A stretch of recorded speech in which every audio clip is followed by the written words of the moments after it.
খুবই স্পষ্ট কথা, শুধু শেখ হাসিনাকে পদত্যাগ করলেই হবে না।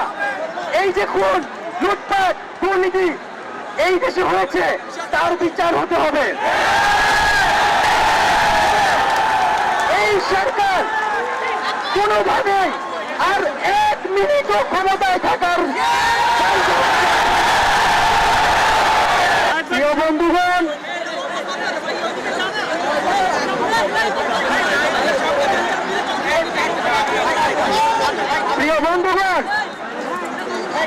আজকে আপনারা জানেন, আজকে এখনো কিন্তু আমরা আগস্ট মাসে যাইনি, আমরা এখনো জুলাই মাসে আছি। এই জুলাই হত্যাকাণ্ডের ফয়সালা করেই আমরা আগস্টে যাব।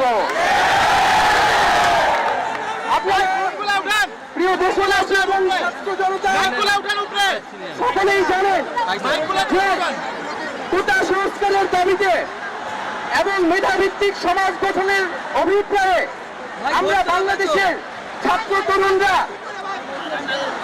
আমরা বৈষম্য বিরোধী ছাত্র আন্দোলনের ব্যানারে সারা বাংলাদেশে শান্তিপূর্ণ আন্দোলন গড়ে তুলেছিলাম। আমাদের ন্যায্য এবং যৌক্তিক আন্দোলনে আপনারা দেখেছেন কিভাবে এই ঢাকা বিশ্ববিদ্যালয়ে আমাদের বোনদেরকে ছাত্রলীগের হায়নারা পিটিয়েছে, নির্মমভাবে হামলা করেছে। আমরা তারপরে দেখেছি যে আইন শৃঙ্খলা বাহিনীকেও দমন পীড়নে কাজে লাগিয়ে সারা দেশের ছাত্রদের উপরে নির্মম অত্যাচার শুরু করা হয়েছিল। এর প্রতিবাদে আমরা সারা বাংলাদেশে শাটডাউন কর্মসূচি দিয়েছিলাম এবং সেই শাটডাউন কর্মসূচিতে সারা বাংলার ছাত্রদের সাথে অভিভাবক, শিক্ষক সহ, শ্রমিক সহ সর্বস্তরের নাগরিকরা আমাদের সাথে এসে আমাদের নিরাপত্তা দিতে নেমে এসেছিলেন। এবং আমরা দেখেছি যে এই সরকার সেই শাটডাউন কর্মসূচিতে ইন্টারনেট বন্ধ করে দিয়ে একটা ডিজিটাল ক্র্যাকডাউন শুরু করেছিল। পরবর্তীতে পুলিশ পিছু হটলে সেনাবাহিনীকে নামিয়ে কারফিউ জারি করা হয়েছিল। তারপরেও ছাত্র জনতাকে কিন্তু প্রতিরোধ থামে নাই। ছাত্র জনতা 19 জুলাই কারফিউ ভাঙার ঘোষণা আমরা দিয়েছিলাম রাতে, এবং সেই ঘোষণা কোন মিডিয়ায় প্রচার করতে দেওয়া হয় নাই। 19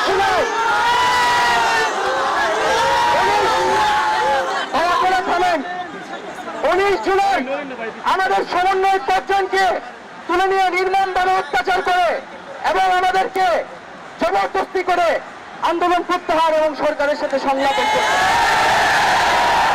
পরবর্তীতে দেখেছেন হাসপাতালে আমাদেরকে জিম্মি করে রাখা হয়েছিল এবং সেটাও না পেরে ডিবি অফিসে আমাদেরকে তুলে নিয়ে যেয়ে জিম্মি করে আমাদের থেকে বক্তব্য নিয়ে এসেছিল।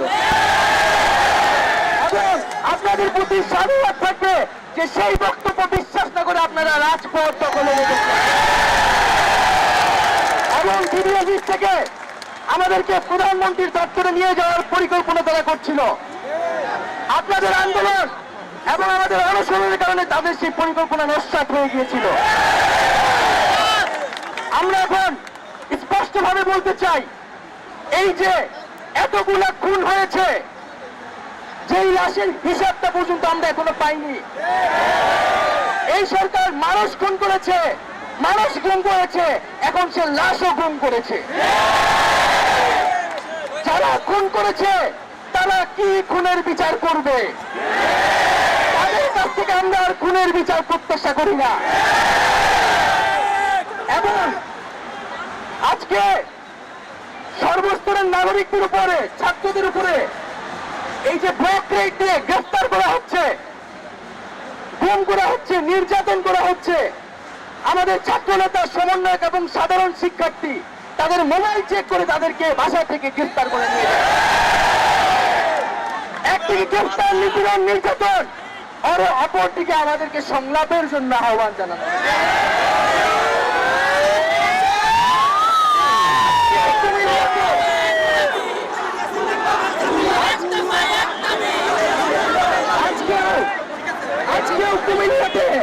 হামলা হয়েছে এবং নিহত করা হয়েছে, আমার ভাই শহীদ হয়েছে। আমরা শহীদ হইতে ভয় পাই না। আজকে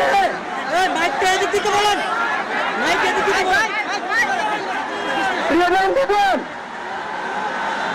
প্রিয় বন্ধুগণ, আজকে আমরা জানি কি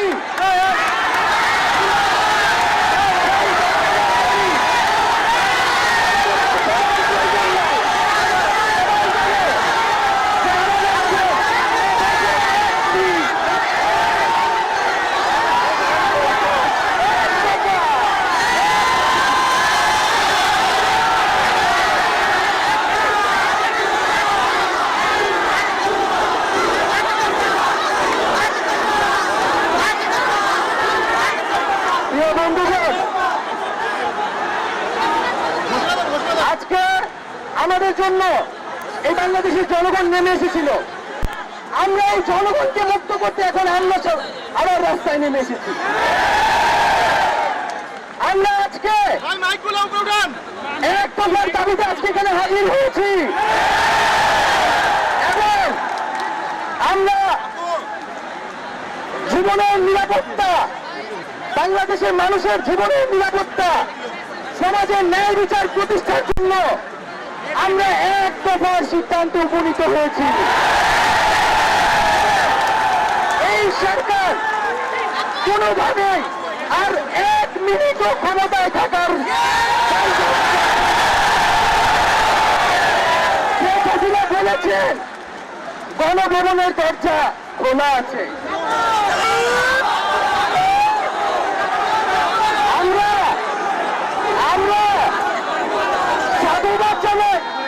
যে তিনি আগেই বুঝতে পেরেছেন যে গণভবনের দরজা খোলা রাখতে হবে। তার জানার সময় হয়েছে।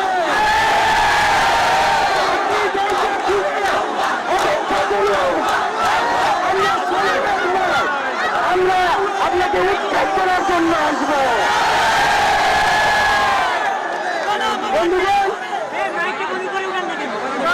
আমরা খুবই স্পষ্ট কথা, শুধু শেখ হাসিনাকে পদত্যাগ করলেই হবে না। এই যে খুন, লুটপাট, দুর্নীতি এই দেশে হয়েছে তার বিচার হতে হবে। আমরা পদত্যাগ দিয়ে তাকে কোনো এক্সিট রূপ দিতে চাই না।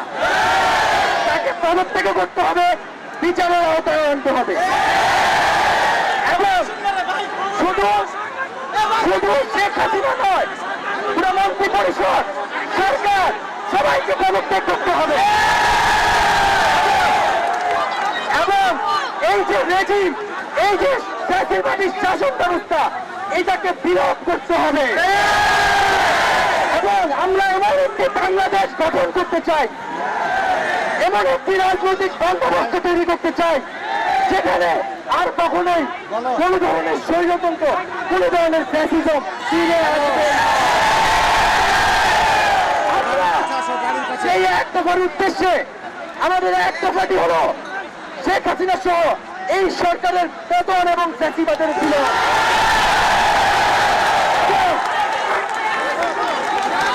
এবং শেখ হাসিনার এবং এই সরকারের লুটপাট, গণহত্যা সহ দুর্নীতি সহ সকল কিছুর বিচার নিশ্চিত করা এবং আগের সকল হত্যা, খুন, নিপীড়নেরও বিচার করা হবে। সকল রাজবন্দীদের মুক্তি নিশ্চিত করতে হবে। আমরা প্রয়োজনে জেল মুক্ত করে আমার ভাইদেরকে নিয়ে আসবো।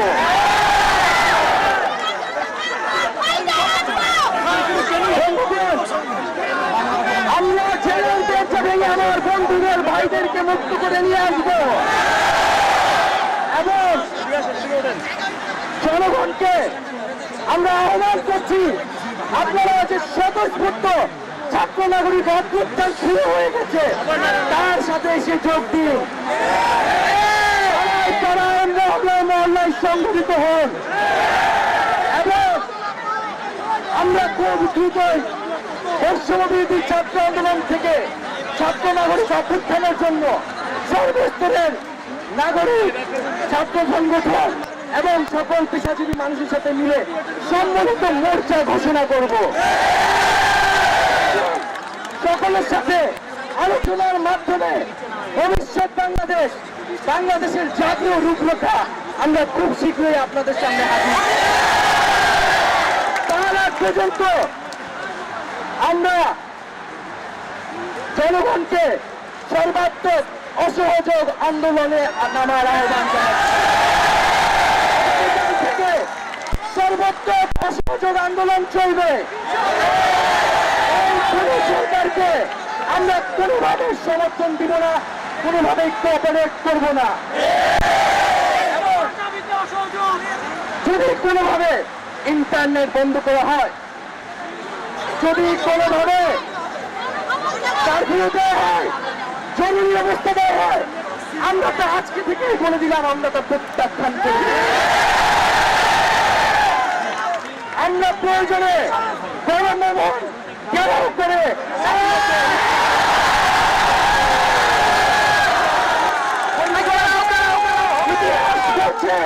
ছাত্র নাগরিককে এখন দায়িত্ব নিতে হবে।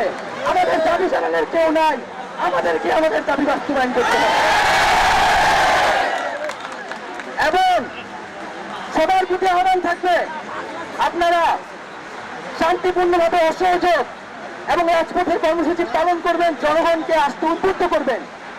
নিরাপত্তা বাহিনী, সেনাবাহিনী, সরকারি কর্মকর্তা সবার কাছে আহ্বান থাকবে, জনগণ যদি সরকারকে প্রত্যাখ্যান করে, সরকার যদি জনগণের বিপক্ষে দাঁড়ায়, সেই সরকারের হুকুম মানতে আপনারা আর বাধ্য নয়।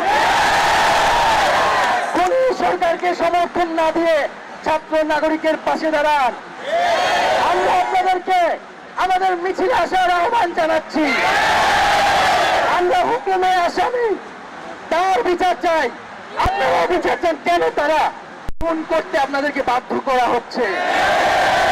আমরা সকল গণহত্যার বিচার করব এই বাংলার মাটিতে।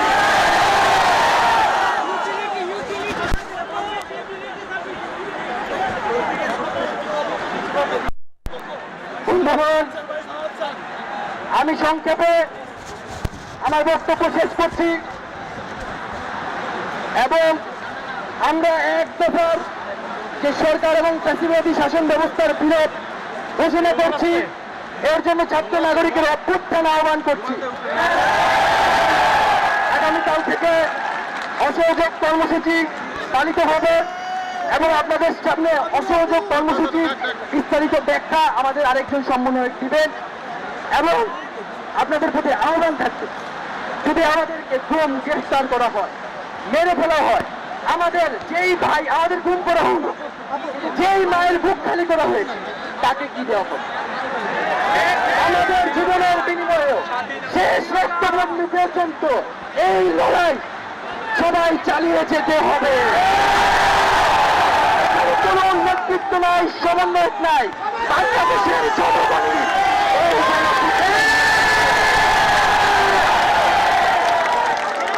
আমরা কিন্তু ৭১-এর অসহযোগ ঘোষণা করেছি। কোন গান্ধীবাদী অসহযোগ কিন্তু আমরা ঘোষণা করিনি। আমরা শান্তিপূর্ণ থাকলো যদি আপনারা অস্ত্র না চালান, আপনারা গুলি না চালান, কিন্তু যদি শিক্ষার্থীদের জন্য উপরে নাগরিকদের উপরে অস্ত্র চলে, তাহলে কিন্তু প্রতিরোধ করে তোলা হবে। সবাইকে ধন্যবাদ জানাচ্ছি এবং সবাইকে আহ্বান জানাচ্ছি আবারও ছাত্র নাগরিক অভ্যুত্থানের জন্য সবাই প্রস্তুত হন। অসহযোগ আন্দোলন ছাত্র নাগরিক, ছাত্র নাগরিক, ছাত্র নাগরিক, ছাত্র জনতা, ছাত্র শিক্ষক, ছাত্র শ্রমিক, ছাত্র অভিভাবক, ছাত্র চাকরিজীবী, ছাত্র পেশাজীবী, সংগ্রামী সহযোগিতাগণ, আপনারা দেখেছেন আমাদের মাঝে এখন ইতিমধ্যে কর্মসূচি ঘোষণা করেছেন নাহিদ ইসলাম এবং সেই যে অসহযোগ আন্দোলনের ব্যাখ্যা দিবেন, দিক নির্দেশনা দিবেন আন্দোলনের অন্যতম সমন্বয়ক আসিফ মাহমুদ এবং তারই মাধ্যমে আজকের কর্মসূচি সমাপ্ত হতে হবে।